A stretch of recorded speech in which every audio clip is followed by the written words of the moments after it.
Bismillahirrahmanirrahim. Assalamualaikum warahmatullahi wabarakatuh. Pemirsa yang dirahmati Allah, marilah kita simak ceramah dari Ustadz Abdul Somad dengan tema amalan terbaik di bulan Muharram. Sebelumnya marilah kita bersolawat terlebih dahulu. Allahumma sholli ala Sayyidina Muhammad wa ala ali Sayyidina Muhammad. Selamat menyaksikan. Amal yang paling afdal adalah melaksanakan puasa-puasa sunat. Khusus untuk bulan Muharram nanti itu ada puasa sunat yang disebut dengan puasa Ashura. Yang paling bagus puasa itu tanggal 9, 10, 11. Kalau tidak sanggup 3 hari, karena kata Nabi SAW, jangan sama puasanya dengan puasa Bani Israel. Khaliful Yahud. Bedakan puasa kamu dengan puasa orang Yahudi. Orang Yahudi itu puasanya cuma tanggal 10 saja. Maka supaya kita beda dengan Yahudi, puasa 9, 10, 11. Kalau tak sanggup 9, 10, 11, pilih 2 hari saja, 9, 10. Nah, ketika Nabi sampai ke kota Al-Madinah Al-Munawwarah, Nabi melihat orang-orang Yahudi di Madinah itu puasa. Di Madinah ada 3 orang Yahudi. Yahudi Bani Nadir, Yahudi Bani Quraizah, Yahudi Qainuqa. Mereka tak makan, tak minum pada hari itu. Nabi bertanya, "Ma hadza?" Hari apa ini? Mereka menjawab, "Hadza yaumun salihun." Ini hari yang baik. Najjallahu fihi Musa wa aghraqa fihi Fir'aun. Hari ini Allah menyelamatkan Nabi Musa dan menggelamkan Fir'aun laknatullah alaih. Maka kemudian mereka bersyukur kepada Allah dengan melaksanakan puasa pada tanggal 10 karena Allah sudah menyelamatkan Musa alaihi salam dan menenggelamkan Fir'aun. Maka Nabi Muhammad SAW berkata, "Nahnu ahaqqu bi Musa minhum." Kami lebih berhak terhadap Nabi Musa daripada mereka. Maka Nabi pun melaksanakan, memerintahkan fa'amara bisiyamihi. Nabi memerintahkan puasa. Jadi tentang puasa Ashura ini tidak ada ikhtilaf antara ulama tentang disyariatkannya berdasarkan hadis-hadis yang sahih tuntunan Nabi Muhammad sallallahu alaihi wasallam. Oleh sebab itu kita yang berbadan sehat, khususnya bagi perempuan yang banyak punya hutang puasa kemarin, dengan berpuasa di Ashura 9, 10, 11, dia sudah bisa mengqadha, mengganti 3 hari puasa yang tinggal. Karena perempuan yang kemarin tinggal puasanya di bulan Syawal, di bulan Muharram, di bulan Ramadan, itu bisa diganti di bulan Syawal sebanyak 6 hari. Orang yang berpuasa 6 hari di bulan Syawal otomatis dapat pahala puasa sunat walaupun niatnya qadha. Begitu kata Imam Abu Zakaria Al-Ansari dari kalangan mazhab Syafi'i yang disebutkan dalam kitab Fatawa Al-Azhar oleh Syekh Atiyah Saqar. Niatnya niat qadha saja, tidak niat sunat. Karena kalau niat sunat, qadha tak dapat. Tapi kalau niat qadha, maka otomatis pahala puasa sunatnya dapat. Begitu juga dengan orang yang puasa Senin Kamis, niat qadha di hari Senin, maka qadhanya lunas dan pahala Senin dapat. Niat qadha di hari Kamis, pahala qadhanya dapat dan otomatis dapat pahala puasa sunat. Begitu juga dengan nanti 3 hari di bulan Ashura, di bulan Muharram itu 9, 10, 11, niatnya niat qadha. Nawaitu sauma qadha'in. Saya berniat puasa qadha mengganti yang Ramadan tinggal kemarin. Apakah karena haid, maaf cakap, atau karena menyusukan anak, atau karena mengandung anak, atau karena baru melahirkan karena nifas, maka mesti diganti. Cara yang paling efektif adalah sekali dayung 2-3 pulau terlampaui. Walaupun ini masalah perempuan, tapi laki-laki mesti tahu. Karena semua laki-laki punya istri, punya anak perempuan, punya kakak perempuan, punya adik perempuan. Inilah perlunya fiqhul mar'ah, fikih perempuan. Dengan melaksanakan puasa, badan sehat. Karena ternyata makanan yang kita makan itu banyak bakteri racun di dalamnya. Kenapa padi kita bisa tumbuh tak ada dimakan wereng? Karena ternyata disemprot dengan pestisida. Kenapa buah apel yang kita makan itu tidak berulat? Karena ternyata ulat tak mau memakan apel karena ada pestisida. Bahkan ikan asin yang kita makan pun itu kena formalin. Makanya tak dikerubungi lalat. Lalat pun tak mau. Kita aja yang mau makan ikan asin tuh. Oleh sebab itu orang yang pandai ditengoknya mana ikan asin yang tak dikerubungi lalat tak dia beli. Walaupun nampaknya segar. Begitu juga dengan ikan.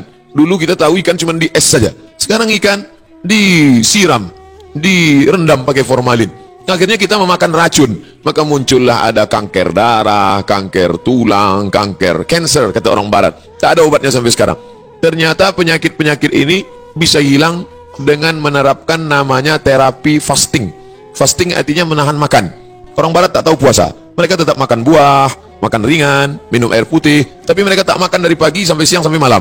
Ternyata kalau kita tidak makan, maka badan kita memakan diri kita sendiri.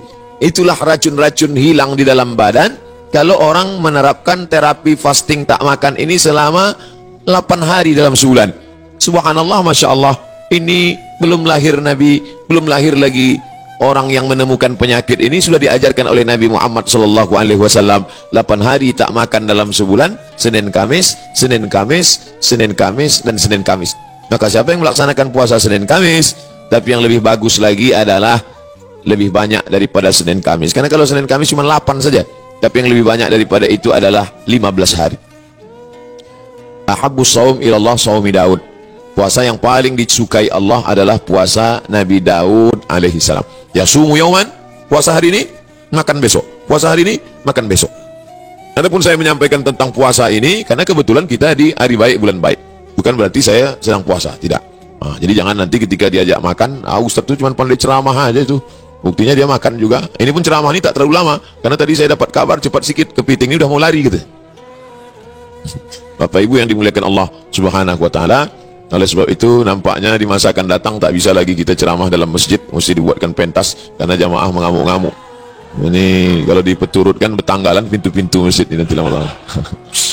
Saya beberapa tablik akbar nih saya minta supaya di dalam masjid, karena kalau di keramaian ini dibuat pentas, orang ramai, tak semuanya senang, banyak juga yang takut nengok orang banyak.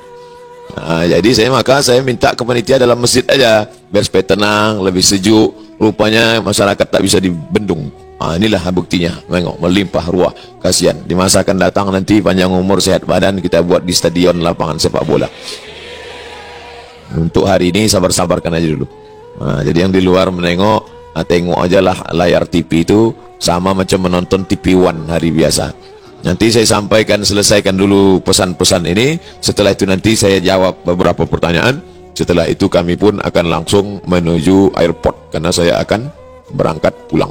Ini tausiah yang terakhir. Mudah-mudahan tausiah yang terakhir ini yang terbaik insyaallah. Jadi intinya pulang nanti Bapak Ibu sekalian, Bapak-bapak sampaikan pesan ke istrinya supaya mengganti puasa. Nanti kalau ada yang bertanya apa isi ceramah Ustaz Somad tadi, supaya kau ganti puasa.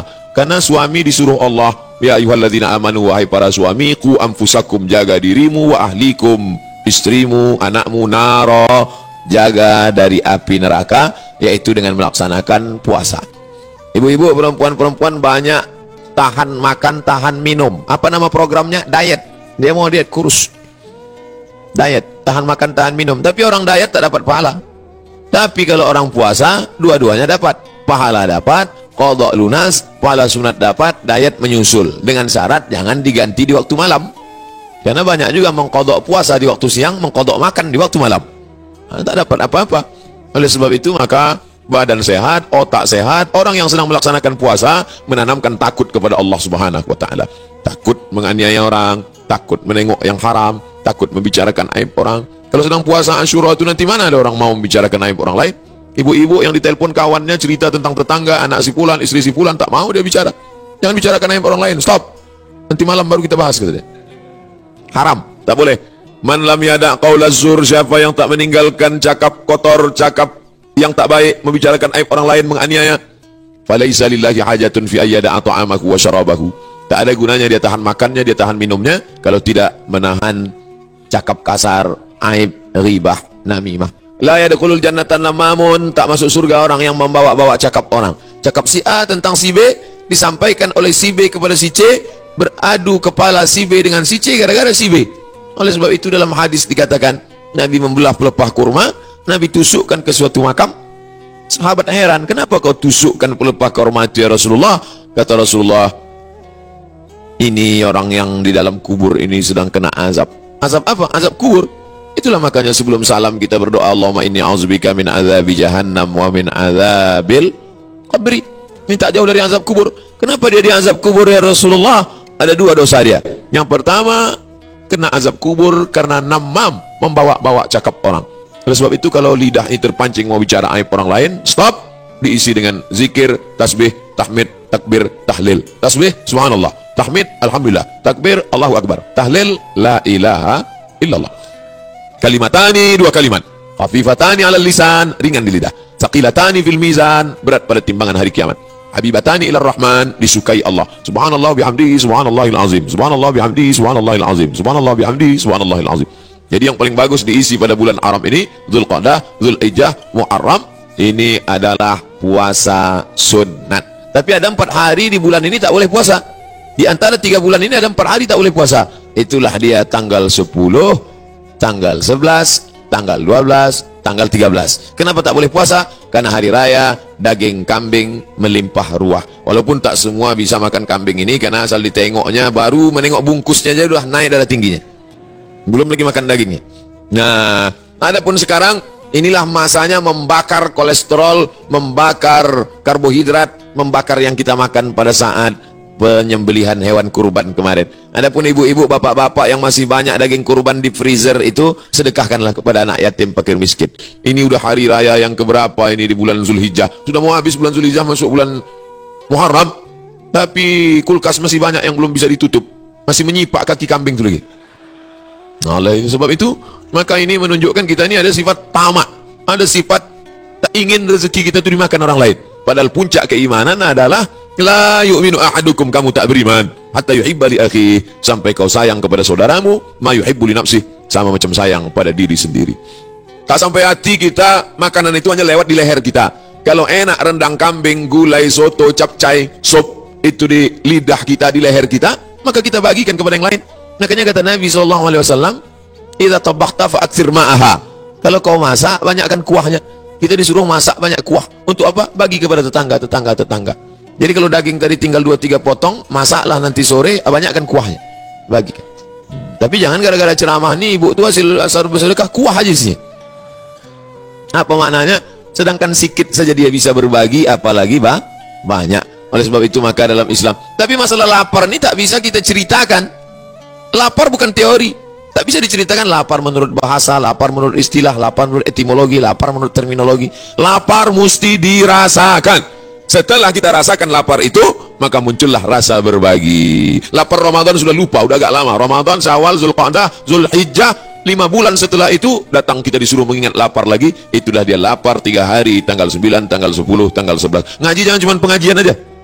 Pengajian nonton TV, pengajian di YouTube, pengajian sekarang live langsung, cukup. Jangan sekedar pengajian tapi langsung diamalkan. Pulang dari sini, ambil spidol, tengok mana kalender, tanggal 9, tanggal 10, tanggal 11, garis di bawah, puasa Asyura. Andai, maaf cakap, pas tanggal 9, 10, 11, dia haid, maka dapat tetap pahalanya, karena sudah ada niat. Innamal a'malu binniat. Ibu kenapa tak puasa? Mohon maaf, saya sedang halangan. Tapi niat sudah sampai. Adapun laki-laki tak ada alasan. Oh, kenapa tak puasa? Aku niat aja sudah sampai. Sudah, tetap laksanakan. Maka bapak membangunkan istrinya. Rahimallahu mar'an, Allah merahmati laki-laki yang membangunkan ahli bait keluarganya supaya mengingatkan dia puasa besok. Bu, omak si Pulan, besok puasa, ganti puasa qadha kau yang tinggal Ramadan kemarin. Begitulah beruntungnya kalau punya suami solehah, kalau punya suami soleh, istri solehah. Tapi kalau dapat laki Fir'aun,